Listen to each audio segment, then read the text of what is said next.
নিজ নিজ সমষ্টিক লৈ কি পৰিকল্পনা ৰাজ্যৰ নৱনিৰ্বাচিত সাংসদসকলৰ সমষ্টিৰ কোনবোৰ সমস্যাক অধিক অগ্ৰাধিকাৰ দিব সাংসদসকলে শোণিতপুৰ নৱনিৰ্বাচিত সাংসদ ৰঞ্জিত দত্তৰ সৈতে আছে আমাৰ সাংবাদিক হেমন্ত শইকীয়া আমি পুনে পুনে গৈছো হেমন্ত শইকীয়াৰ কাষলৈ বিপুল সংখ্যক ভোটত এবাৰ শোণিতপুৰ লোকসভা সমষ্টিৰ পৰা বিজেপি প্ৰাৰ্থী ৰঞ্জিত দত্ত ডাঙৰীয়া জয় হৈছিল আৰু বৰ্তমান তেওঁ আমাৰ সৈতে উপস্থিত আছে তেওঁৰ পৰা আমি জানিব বিচাৰিম যেহেতু ৰাইজে তেওঁক বিপুল ভোটত এবাৰ তেওঁক জয়যুক্ত কৰিছে তেওঁ পোনপ্ৰথমবাৰৰ বাবে তেওঁ সাংসদ হৈছে তেওঁৰ পৰা জানিব বিচাৰিম যে কেনেধৰণৰ পৰিকল্পনা আছে আমাৰ শোণিতপুৰ যিটো সাংসদীয় সমষ্টি সেই সমষ্টিটোক আগুৱাই নিয়াৰ বাবে প্ৰথমতে মই আজি আপোনালোকৰ যোগেদি শোণিতপুৰবাসী সমূহ ৰাইজক সমস্ত ভোটাৰক মই আন্তৰিক শ্ৰদ্ধা ধন্যবাদ কিতাপতে জ্ঞাপন কৰিলোঁ তেখেতসকলে আমাক আশীৰ্বাদ কৰিলে আৰু যাৰ কাৰণে তেখেতসকলৰ আশীৰ্বাদৰ বাবে আজি মই শোণিতপুৰ সংসদীয় সমষ্টিৰ পৰা এটা অভিলেখ সংখ্যক ভোটত মই ব্যৱধানত মই বিজয়ী হ'লোঁ প্ৰথম কথা হ'ল কি যে এতিয়ালৈকে আমাৰ শপত গ্ৰহণ হোৱা নাই 24 তাৰিখৰ পৰা আমাৰ শপত গ্ৰহণ অনুষ্ঠান অনুষ্ঠিত হ'ব আৰু লোকসভাৰ আৰম্ভ হ'ব এতিয়া কথা হ'ল কি যে এই সংসদীয় সমষ্টিত কৰিবলগীয়া বহুতখিনি কাম আছে বিশেষকৈ আমি যিটো বাইহাটা চাৰিআলিৰ পৰা মিছন চাৰিআলিলৈকে এই যিটো ৰাস্তাটো এই ৰাস্তাটোক NSIDCৰ আণ্ডাৰত 4 লেনৰ কাৰণে ব্যৱস্থা ইতিমধ্যে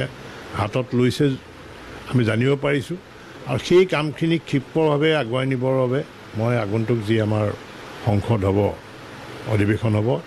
তাত আমি উপস্থাপন কৰাৰ এটা প্ৰয়াস ৰাখিম আৰু দ্বিতীয়তে বিভাগীয় মন্ত্ৰীক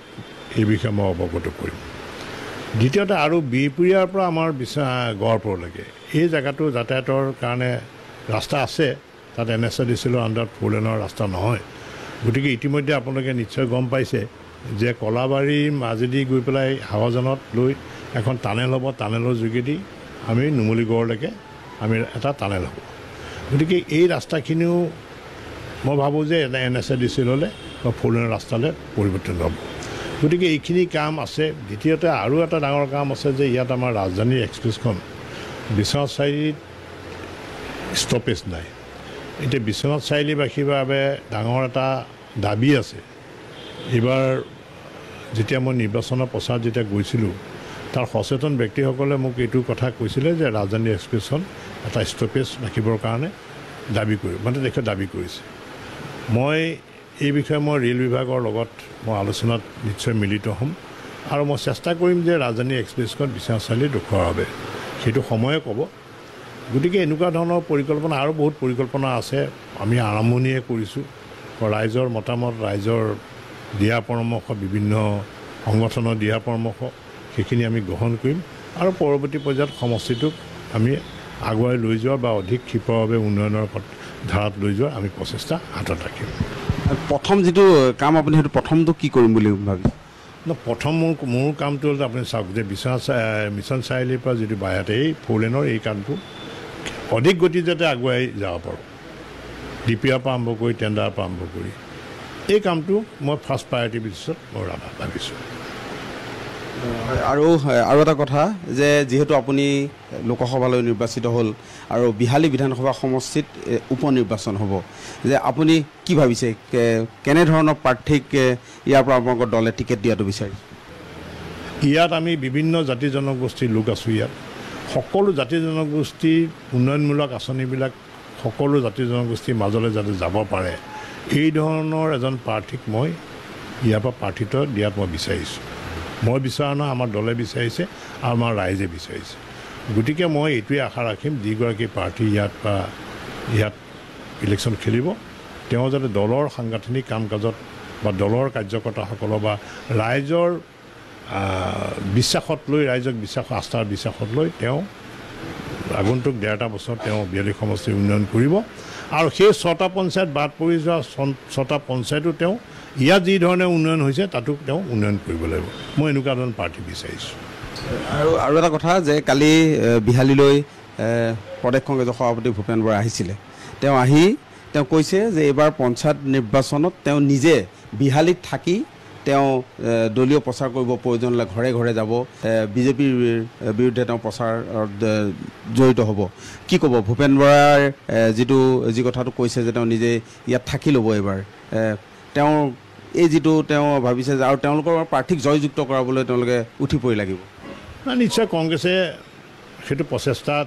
তেওঁলোকৰ দলৰ প্ৰচেষ্টা এইটো আৰু মই অলপ চালোঁ তাত মই ফুটেজত যে তেওঁ সাংবাদিকে প্ৰশ্ন কৰিছে যে তেওঁ প্ৰাৰ্থী হ'ব নেকি তেওঁ কৈছে যে মই গ্ৰুপৰ মেনেজাৰ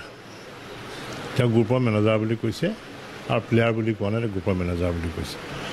গতিকে ভূপেন বৰা ডাঙৰীয়া যদি ইয়াত প্ৰাৰ্থিত হয় আমি ভাল পাম আমিও আমাৰ প্ৰাৰ্থীক আমি জিকাবৰ কাৰণে চেষ্টা কৰিম আৰু নিশ্চয় 100% ইয়াত জিকিব বা বিজেপিয়ে জিকিব গতিকে এইবাৰ ইয়াত তেওঁলোকে এটা এছেছমেণ্ট কৰিছে যে 41,000 ভোট তেওঁলোকে পাইছে হয় পাইছে 41,000 ভোট ইয়াত নতুনকৈ 42,000 ভোট সংযোজন হৈছে 6টা পঞ্চায়তৰ 42,000 ভোট ইয়াত সংযোজন হৈছে ইয়াত 1,55,000 ভোটৰ ওপৰত ইয়াত নিৰ্বাচন হৈছে আৰু ইয়াত 1,25,000 ভোটত 1,27,000 ভোটত ইয়াত নিৰ্বাচন ডিলিমিটেশ্যনৰ নতুন মানে পুৰণা মতে ইলেকশ্যন হ'ব গতিকে তেওঁলোকে 41,000 সপোনটো দেখি আছে তেওঁলোকে যে 41,000 ভোট পাইছোঁ আমি অলপ জোৰ কৰিলে হ'ব কিন্তু আমিওতো 78,000 ভোট পাইছোঁ আমাৰতো প্ৰায় 80,000 ভোট পাইছোঁ আমি গতিকে সেইটো অংক নহয় ইয়াত ভাৰতীয় জনতা পাৰ্টীৰ সাংগঠনিক ভেটি মজবুত আছে আৰু মই ভাবোঁ যে আগন্তুক যি আমাৰ উপ নিৰ্বাচন হ'ব 42 সমষ্টিত ভাৰতীয় জনতা পাৰ্টীৰ যিগৰাকী প্ৰাৰ্থী হ'ব তেওঁ বিপুল ভোটত বিজয়ী হ'ব ভূপেন বৰাই ইনডাইৰেক্ট মেনেজাৰ বুলি কৈ তেওঁ